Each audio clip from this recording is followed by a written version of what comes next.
It's a beautiful recipe. Gorgeous ribs with a beautiful rub, a nice mop sauce, and a fantastic barbecue sauce. Folks, it's a good video and some good recipes. Today I'm going to be making some barbecue. I love barbecue. In Texas, barbecue, depending on who you talk to, is anything from just a subject to an activity to a type of food, or some people, there's a few folks that barbecue's almost a religion, okay? Texans are somewhat fanatical when it comes to barbecue. We're very, very serious about our barbecue. We don't play around about it. We're very serious. The recipes I'm going to be putting forward today, these are going to be, you're going to get my mop recipe, you're going to get a good dry rub recipe, but even more important than that, you're going to get an approach to making your own dry rub recipe design. It's just kind of in how you look at it. Also, you're going to be getting how I do my smoking, the kind of wood I like to get a certain Texas flavor, and there's a barbecue sauce. Now, barbecue sauces, there's a lot of barbecue sauce recipes out there, and most of them are horrible. I've seen ketchup used in so many different kinds of barbecue sauce, and it just makes me shudder. I can see taking tomato paste and adjusting its flavors by adding chili powders of different types, and like maybe paprika and a little bit of let's say chipotle powder, so you can vary different kinds of chili powders, and then of course some sugar, sometimes brown sugar, and you get these really interesting flavors for a barbecue sauce. And that's a neat way to do it, to use just your tomato paste base with powders. And I've got some videos on Texas Cooking Today that show how to do that. Today, I'm feeling just a little more, I don't want that. I want something that's a little more straight to the point. So instead of using tomato paste and trying to make it taste like chilies, I'm going to use dried chilies, rehydrate them, and turn them into a beautiful sauce that I'm then going to use on my ribs. Oh, yummy. It's not hard to do, it's fun, and these are great recipes. I'm going to show you how to make them. You're going to have some good choices here. Now, let's get in the kitchen. Let's get busy making some barbecue. Come on.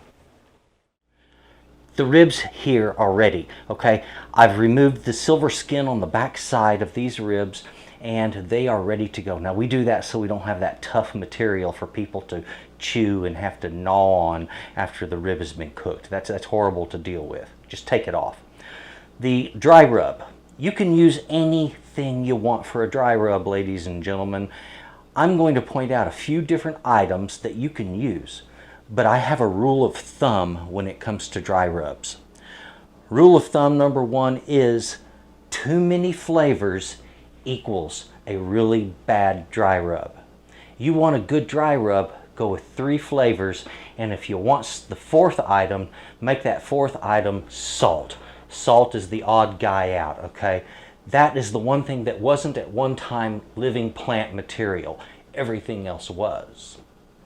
You can use herbs, but herbs don't really do a lot that is, well, they don't do a lot that I like when it comes to meat. I do work with sage from time to time. I've got some sage out there, but for the most part, I pretty much prefer working with spices. Now, I've got some cayenne and paprika, some cumin, also some sage, garlic, onion, black pepper. These are all good choices, and I would say pick out any of 3 of those items. There are other spices you can use, but these are the ones that really work truly, truly well with meat. Now I have the three that I like to use, and they're already sitting there together, and that is cayenne, paprika, and cumin. I love the flavor of those two chilies. I love the flavor of cumin seed, and that is just fantastic together as a dry rub. So I'm going to use that. As far as how much, it's very simple. Use pretty much equal parts. If you want, half as much with the cayenne, because remember, it's fiery hot and it'll heat up your ribs really quick. So your dry rub, look at it this way. 1 part's cayenne, 2 parts paprika, 2 parts cumin, and that's on any level that you want to measure it out. So you could say 2 tablespoons here, 2 tablespoons here, 1 tablespoon here. Or on the teaspoon level, the same way. There you have it. That's your recipe for dry rub. I'm going to sprinkle that on in just a little bit and get moving on with letting that rest. They're going to rest in the refrigerator with the dry rub overnight.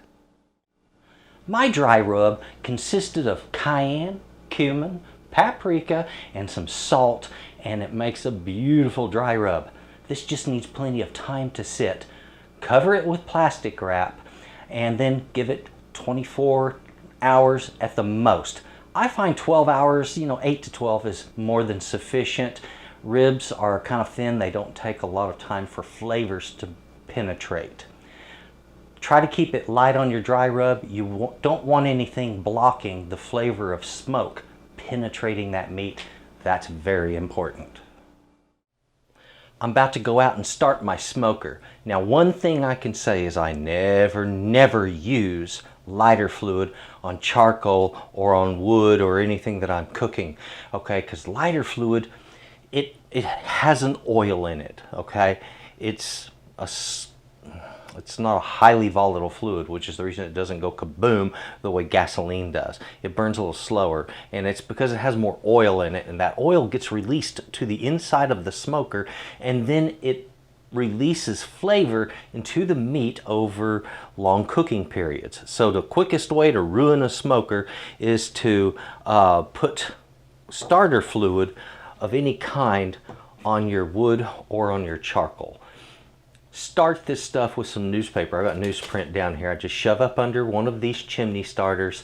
It actually starts faster than using the lighter fluid, and because you're just using paper, the paper lights the bottom charcoal, and then the fire just comes raging up through there, and it takes it about 20 minutes to come to a full heat.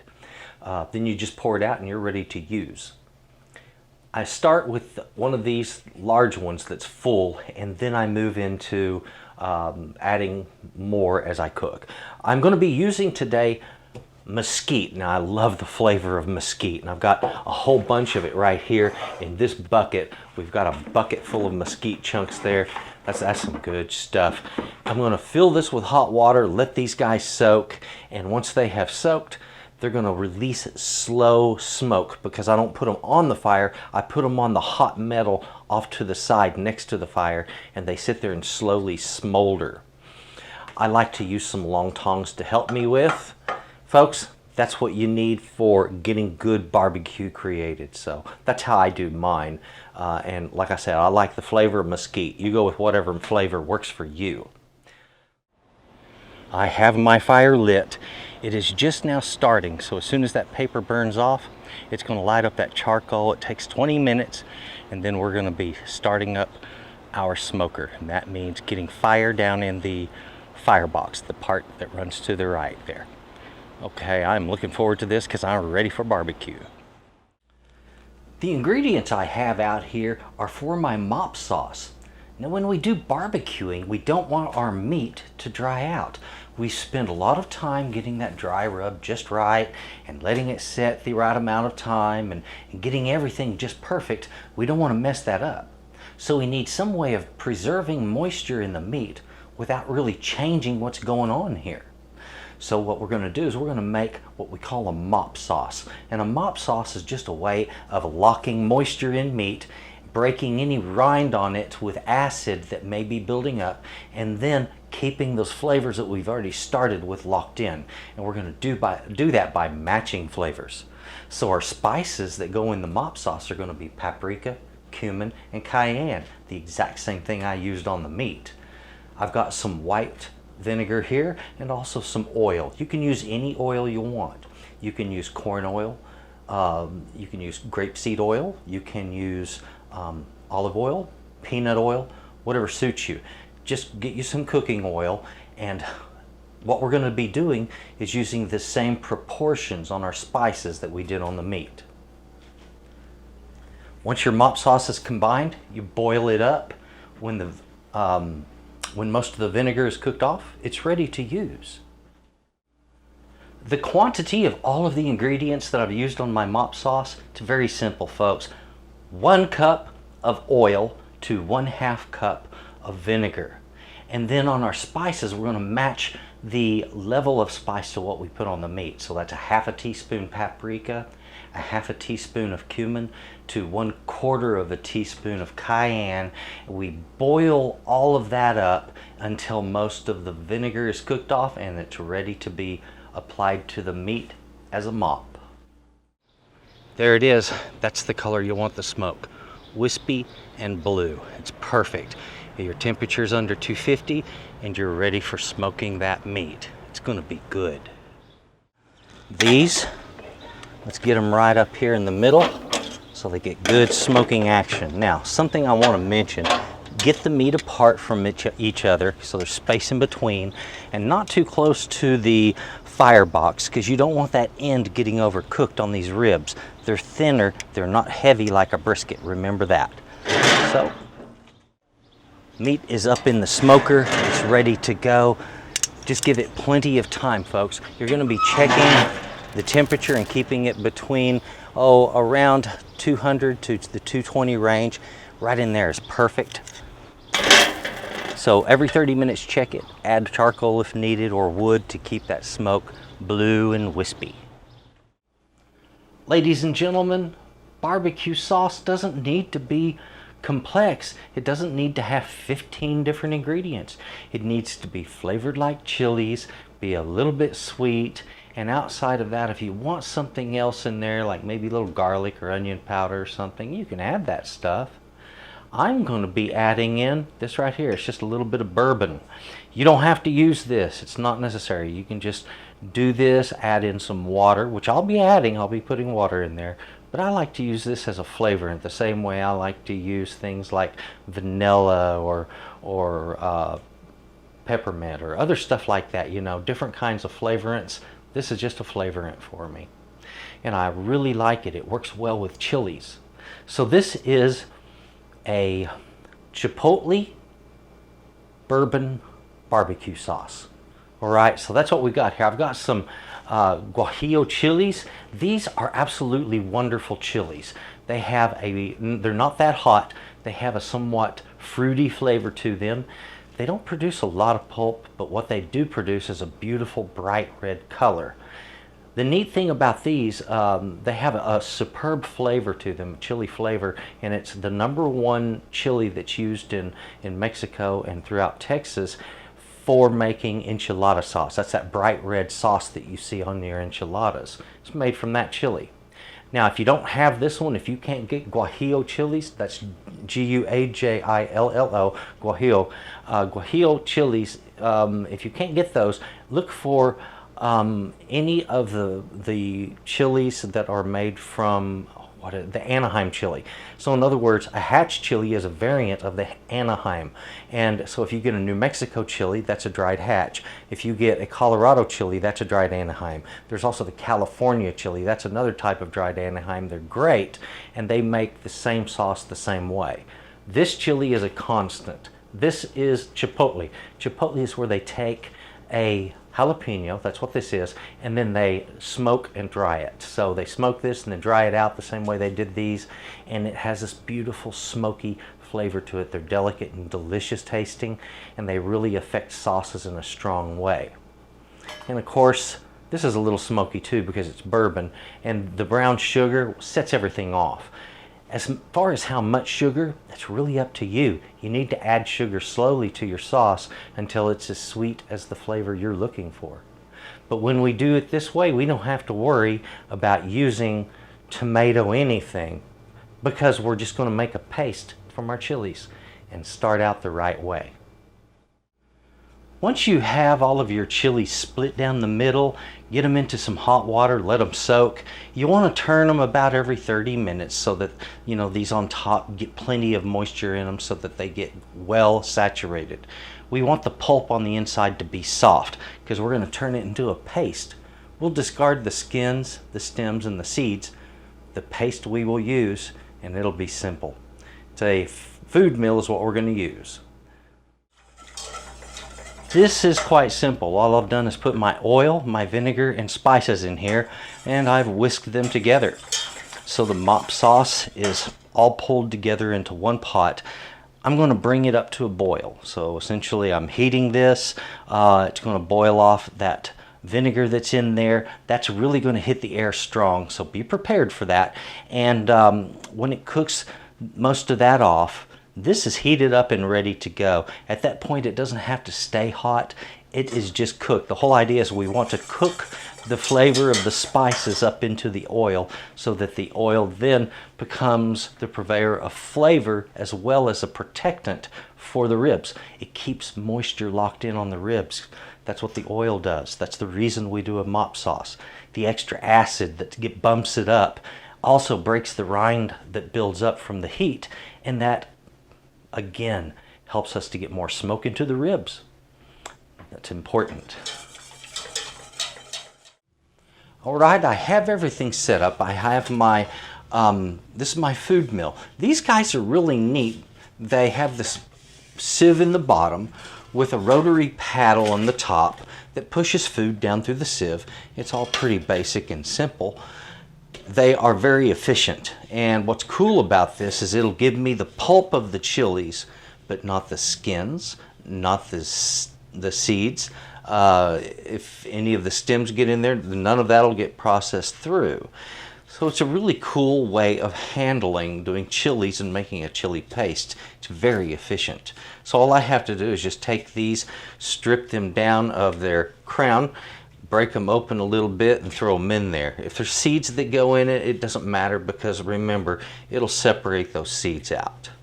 Food mills, they're great. Give it a shot and make this chili paste because it's going to give you a very, very special barbecue sauce. You're going to like this. I finished doing my milling and I have this gorgeous chili paste. Look at that. That beautiful, beautiful red color. That is going to make a fantastic sauce. Now this is a paste. It's going to absorb a lot of liquid. So have you some water handy. I'm going to be whisking in my whiskey and some water, and when I get the consistency that I'm wanting, you know, and I generally look for something similar to, you know, the thickness of a spaghetti sauce, which is similar, of course, also to the thickness of a barbecue sauce, and that's what I'm looking for, something like that. And once I get that, then I've added enough fluid, I can start adding my sugar. And I'll put in part of my sugar, stir it in, cook it, and taste it. If it's right, I'm okay. If I need to add a little more, I will. And if this batch needs a little salt, and it probably will, I'll add that as well. So that's about it when it comes to making a basic Chipotle bourbon barbecue sauce. We have it underway. Oh yes. Right there. Oh, now look at this beautiful pink color in here. Folks, ouch, that is warm. Let me get it up here. That pink color isn't not cooked, okay? This has been cooking, let me see my total exact cooking time. This has been cooking for about 8 hours, all right? The reason it's red in the middle is because of the smoking process. It preserved the color of the meat. Even though it is so cooked, it's literally pulling free from the bone. It is pink throughout, as if it was medium rare beef. And that is a good way to do your ribs right there. Oh.